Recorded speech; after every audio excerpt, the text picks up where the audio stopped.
بسم الله الرحمن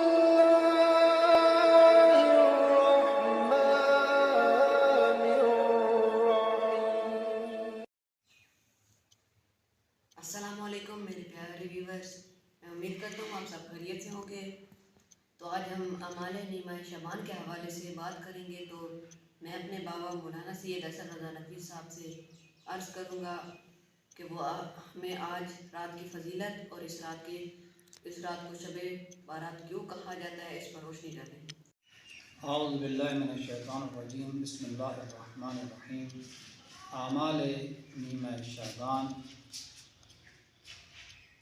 آج میں آپ کی خدمت میں اعمال نیمہ شعبان کو ذکر کروں گا، اور یہ رات بہت عظمت بری رات ہے، بہت ہی بافضیلت رات ہے، اور اس رات کو شب برات بھی کہا جاتا ہے۔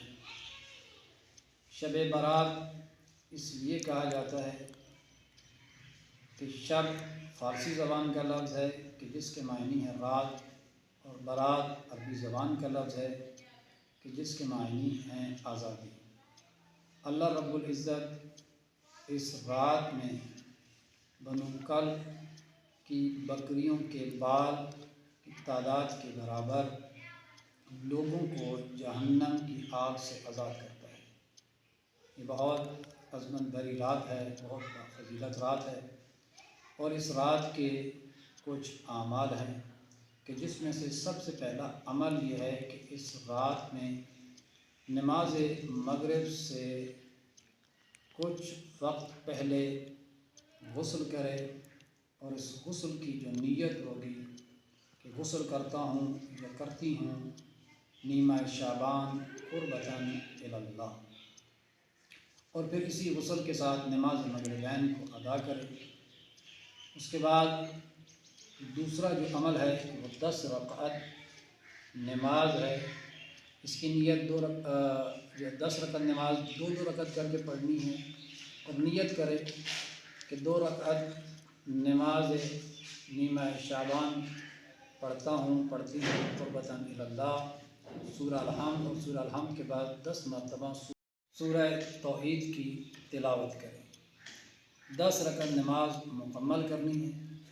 اس کے بعد زیارت امام حسین ہے۔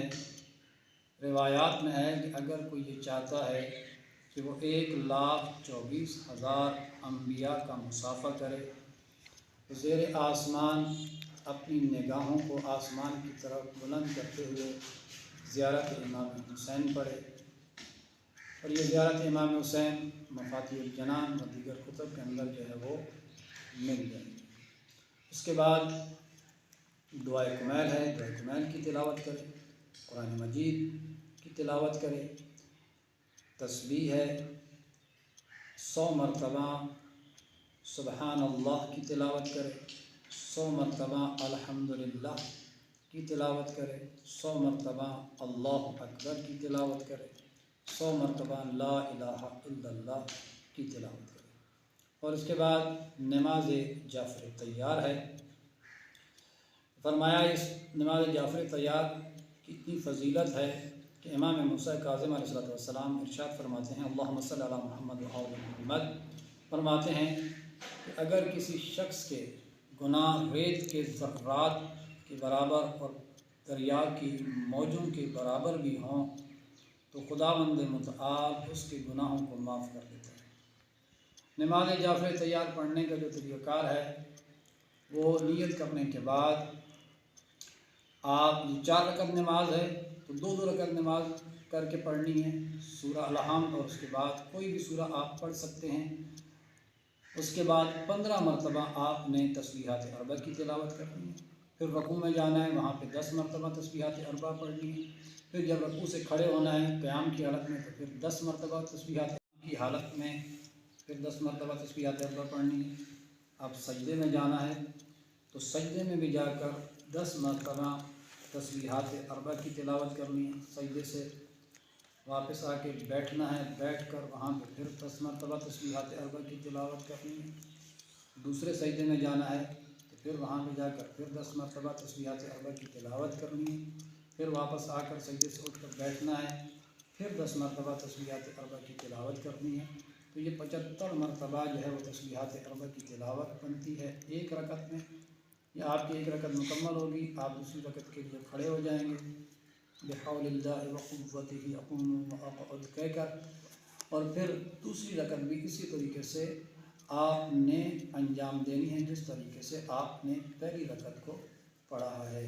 اسی طرح یہ 4 رکعت نماز جو ہے وہ آپ نے پڑھنی ہے۔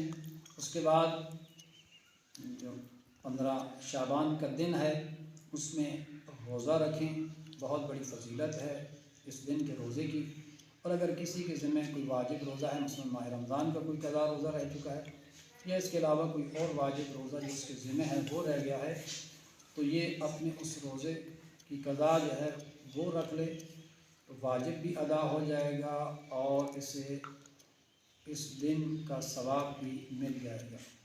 تو دعا ہے پروردگار عالم سے کہ خداوند منان ہمیں اس رات میں زیادہ سے زیادہ عبادات کرنے کی توفیق عطا فرمائے۔ والسلام ورحمۃ اللہ وبرکاتہ۔